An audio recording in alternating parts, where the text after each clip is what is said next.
বৃষ্টি বাতাস কিংবা স্নো কোনো কিছু হলেই কিন্তু স্কুল বন্ধ দেওয়া যাবে না।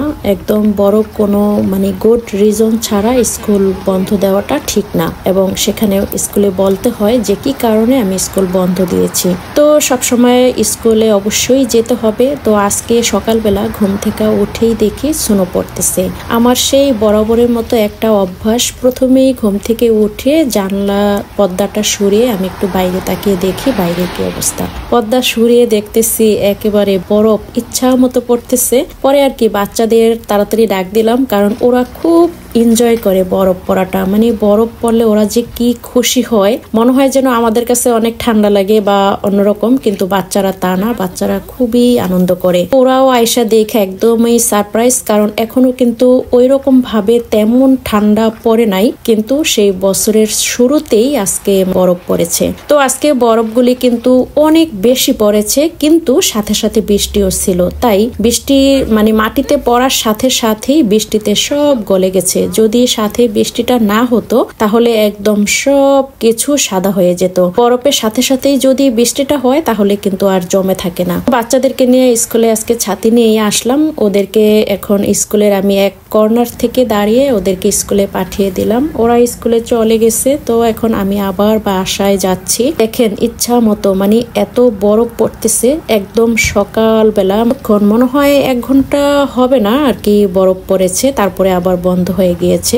এই যে গাড়ির উপরে, সবগুলি গাড়ির উপরে যেগুলি চলতেছে না ওইগুলির উপরে একদম ডিপ ফ্রিজের ভিতরে যেমন বরফ জমে থাকে না, ওই রকম ভাবে আর কি গাড়ির উপরে জমে আছে। আমার ছাতির উপরে যখন বরফগুলি পড়ে আর সাথে বৃষ্টিও হয়, তখন না বরফগুলি সেই ফ্রিজের বরফের মতো জমে যায়। তাই ছাতিটা কিন্তু অনেক ভারী হয়ে গেছে। হাঁটতে হাঁটতে এখন বাসায় যাব। বাসায় গিয়ে দেখবো আমার বাগানের কি অবস্থা, কারণ আমার বাগানের বাইরে অনেক কিছুই আছে। আমি অলসতা করে ঘরে নিব করে আর নেওয়া হচ্ছিল না। তো দেখি বাগানের কি অবস্থা।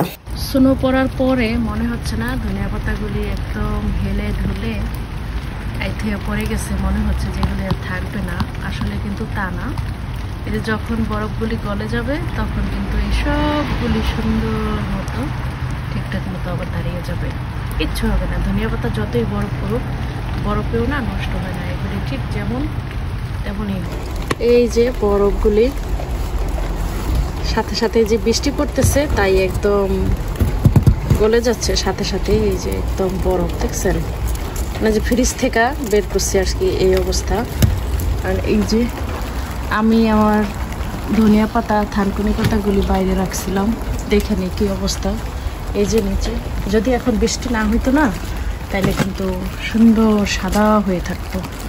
এই যে আমি এইগুলি থানকুনি পাতাগুলি তুলছিলাম, আর ওই যে ওইদিকে আছে বিলাতি ধনিয়া পাতা।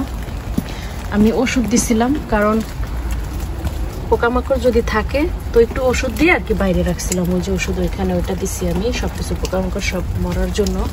তো ভাবছি এটা পরে ঘরে নিয়ে যাব, কিন্তু এখন এই যে বরফ পড়ে এই অবস্থা হয়ে গেল। এখন জানি না এগুলো কি হবে। এই যে কচু পাতার উপরে ঠিক বৃষ্টি যদি না হইতো না এরকম সাদা হয়ে থাকতো।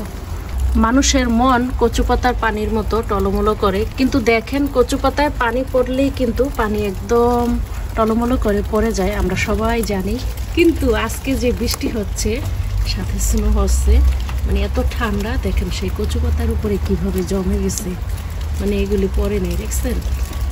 এই প্রথম দেখলাম যে কচু পাতা থেকেও পানি টলমলো করে পড়ে না, কত সুন্দরভাবে একদম আটকে রয়েছে। ঝাঁকার উপরে শেডের উপরে একটা চাল কুমড়া আছে, ওইটাও পাইয়ে ফেলাইতে হবে, কারণ জানি না ওইটা বরফে কি অবস্থা হয়ে গেছে।